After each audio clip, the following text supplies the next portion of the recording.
I'm always sorry for causing you trouble. Thank you so much for being together as a couple until now. The note that was placed on the table, that was the beginning of everything. I am Robert Turner, 30 years old. I work at a publishing company's editorial department. 3 years ago, I married my coworker, Amy, and we became one of those trendy dual income, no kids, aka dinks couples. We had a fulfilling life, both in work and in our personal lives, and our relationship as a couple was great, so there was nothing to complain about. But one day, out of the blue, Amy left home, leaving behind a note. We hadn't had any particularly big fights, and I couldn't recall ever blaming her. I was left completely bewildered, not understanding the reason for the divorce. If I look back at it now, our first encounter was during the new employee training at work. I was in my 5th year at the company and was responsible for mentoring Amy, who had just graduated from college and was part of the younger generation. I'm Amy Turner. Nice to meet you.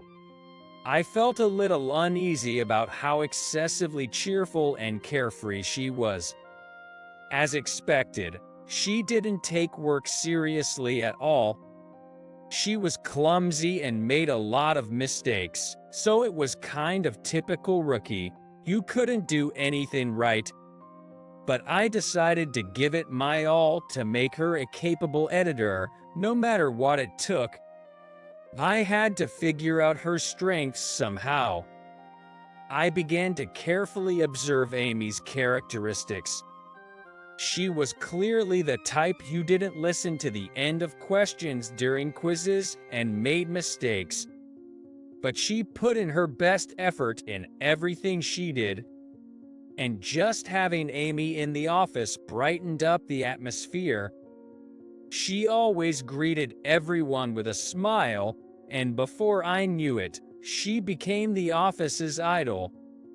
Ironically, even though I was her senior, I ended up learning from Amy. Being good at work is not the only thing a professional needs. It's also important for people to think that you're someone they can rely on, even when they need help. Amy gradually transformed into a competent worker, using her charm and communication skills as her weapons. I realized that I was attracted to Amy. While working together with her and providing diligent guidance, I didn't want to mix work and personal matters. So for a whole year, I served as Amy's mentor and taught her the basics of being an editor. And one day, after I had stepped down as Amy's mentor, I invited her to dinner, under the pretense of a celebration for completing the new employee training. Robert, are you sure? This place is famous and even featured in magazines, right? Amy looked around nervously. The restaurant was clearly too extravagant for just a regular celebration. I cheerfully reassured her, "Today, it's on me. It's a reward for all your hard work over the past year, so I went all out." I said that. Amy visibly relaxed and smiled in relief. She was concerned about her dining companion and their financial situation. That's why I liked her. We talked about work while savoring the renowned French full-course meal. Drinking a bit of wine, Amy's cheeks turned slightly pink, and she looked so cute that I couldn't help but be charmed. After dessert was served, to be honest, the reason for this celebration is actually an excuse to invite you, I said to Amy, who was bringing sweets to her mouth with a smile. And I continued, "I actually want to seriously date you. not as a colleague. Amy's mouth hung open wide, looking surprised. I thought maybe it was a bad idea after all. Just as I was starting to feel discouraged, Amy burst into laughter. Of course, it's okay. Yay. My wish came true for a year. Amy's response nearly floored me. She was such an honest girl. I found myself laughing along with her and feeling relieved. For some reason, her boundless cheerfulness was a source of comfort to me. I was glad she was my partner. Even after we started dating, I often felt that way. My personality is the serious and meticulous one, and her personality is the cheerful and impulsive one. You and I make the perfect couple when we add our qualities together. So, would you please marry me? That's how I proposed to her. Amy cried tears of joy, and we managed to get married happily. Even after our marriage, Amy felt like the car had gone out of control. She followed her desires so faithfully that she made decisions without consulting me and immediately put them into action. She would suddenly decide on our travel destination or bring home a pet without any prior discussion. I would smile wryly, but gradually develop the skill to stop Amy.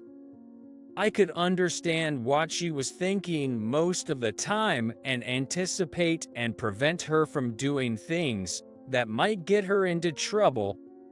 In a way, I became the stopper in our relationship.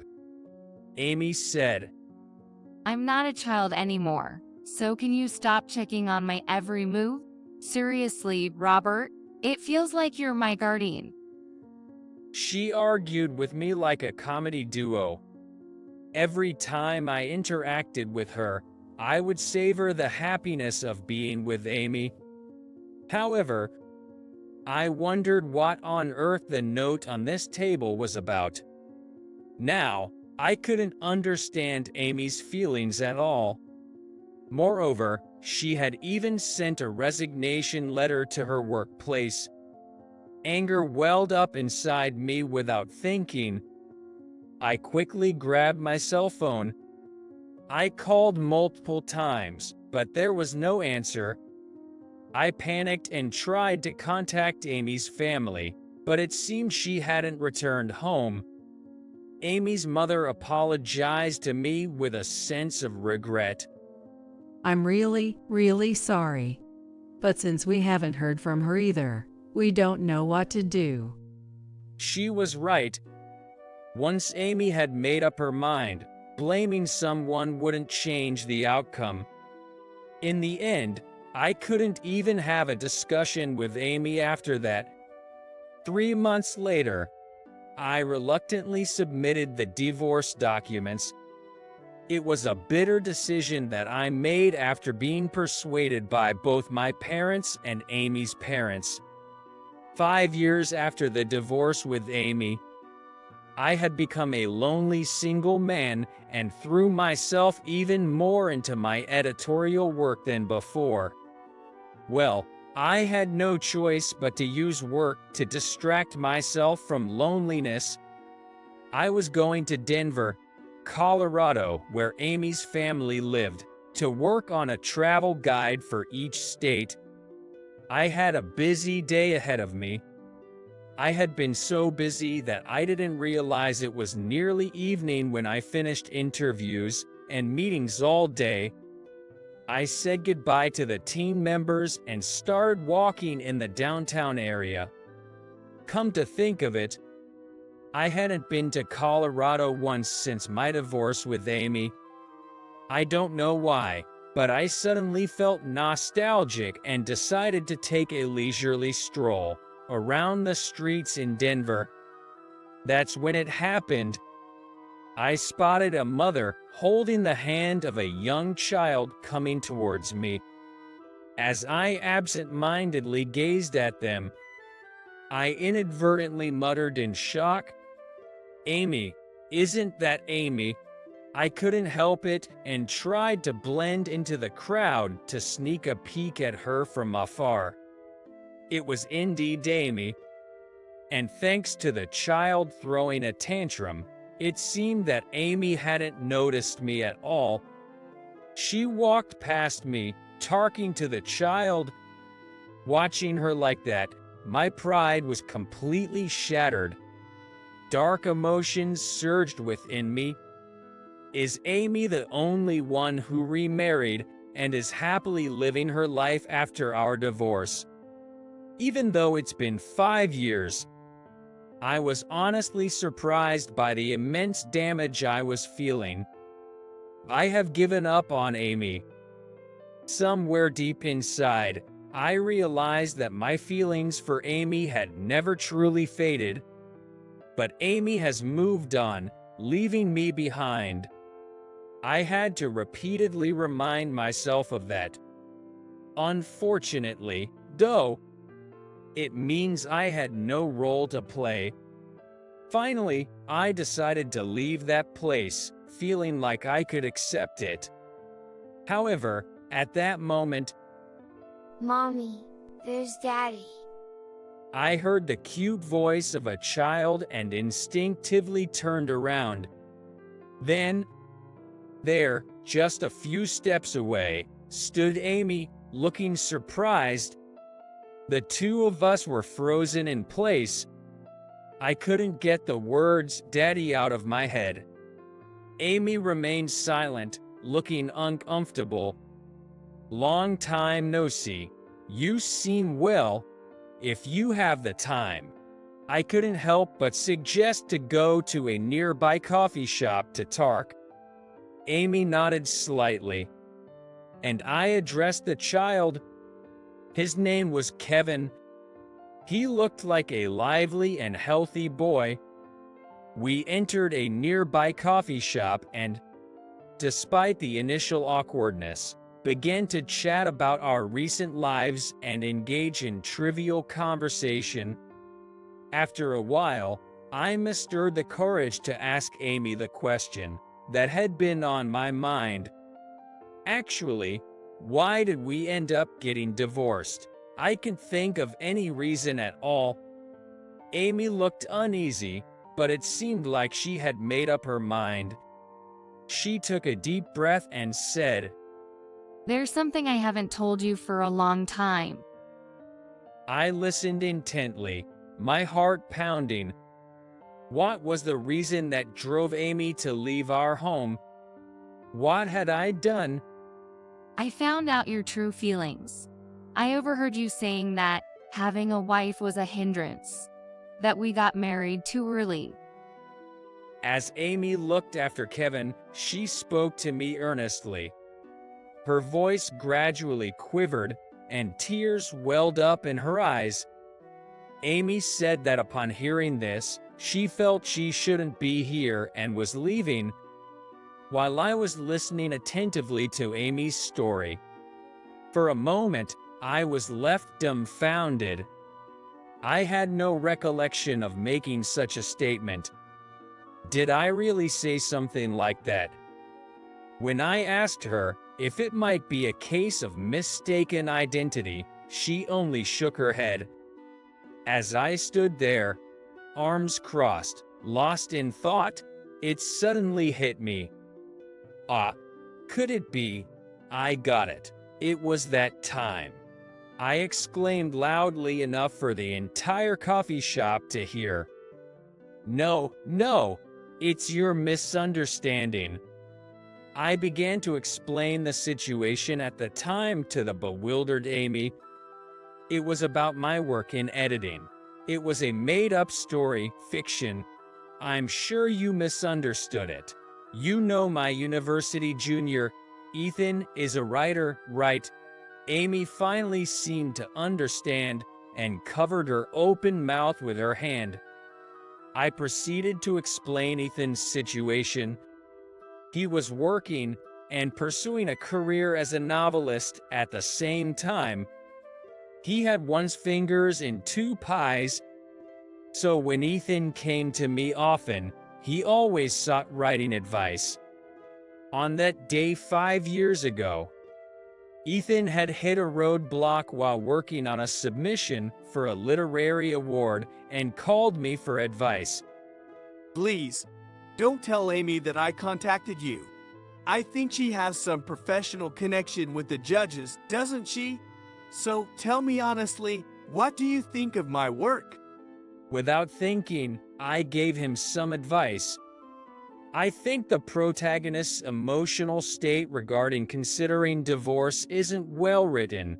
If it were me, I'd emphasize how his wife's presence is a hindrance and that the marriage was rushed. Otherwise, the subsequent writing won't have the right impact. Ethan didn't want the details of his work to be heard by others, so I intentionally moved to the bedroom to discuss it and offer my advice. Little did I know that Amy had come into the bedroom to retrieve something at that moment. Amy had misunderstood my advice and thought I was talking about our own marriage. 5 years later, I discovered this shocking truth. I can't help but be amused and baffled by Amy's clumsiness. Amy, with a somewhat awkward smile, seems to share the sentiment. We've gone through a divorce all because of her misunderstanding. I guess all I can do now is laugh about it. I'm really sorry. It was all my misunderstanding. I can't bring myself to say that it's okay. Her actions were far from okay. Why didn't she just ask me about it before leaving the house?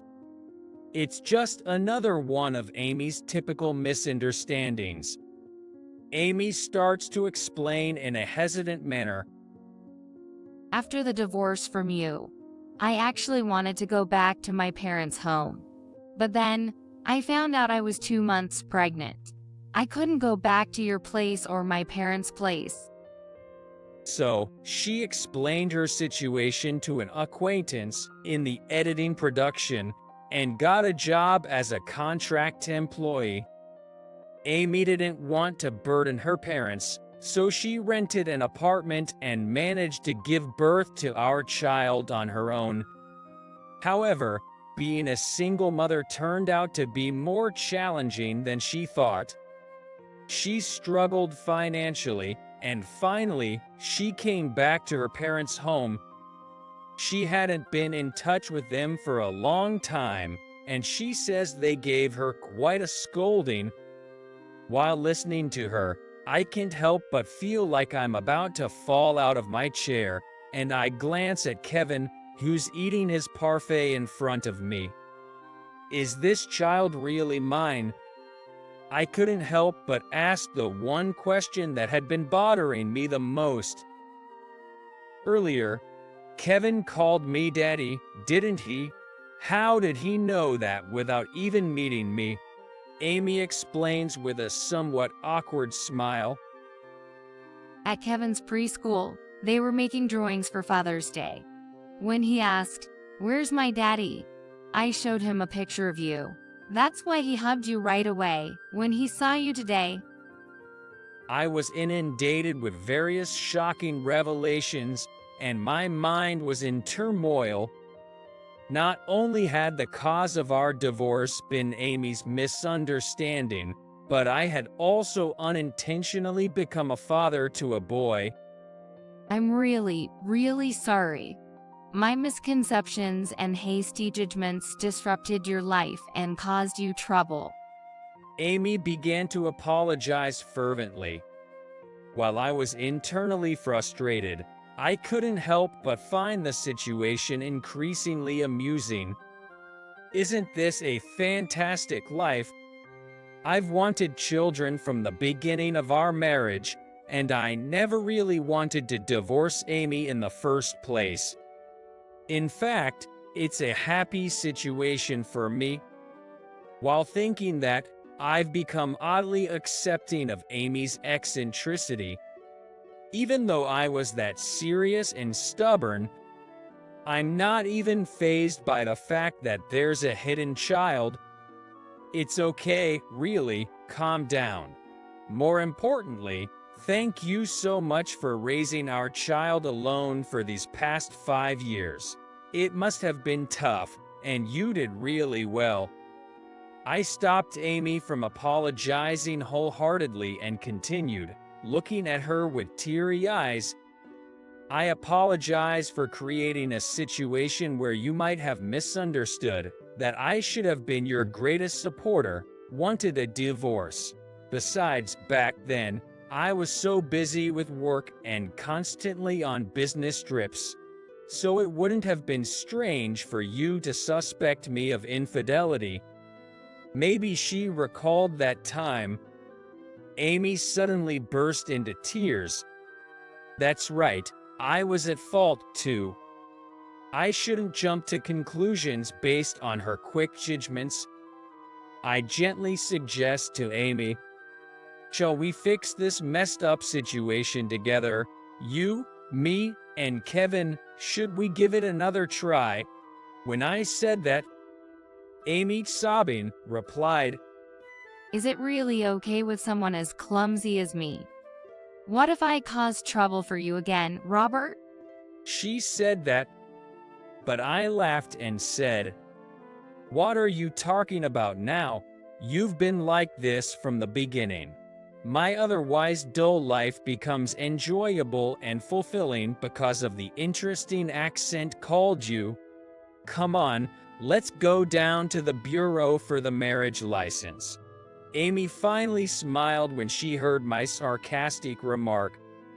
Kevin was seeing us all with smiling faces and shouted, Mom, Dad, let's go. That's my boy.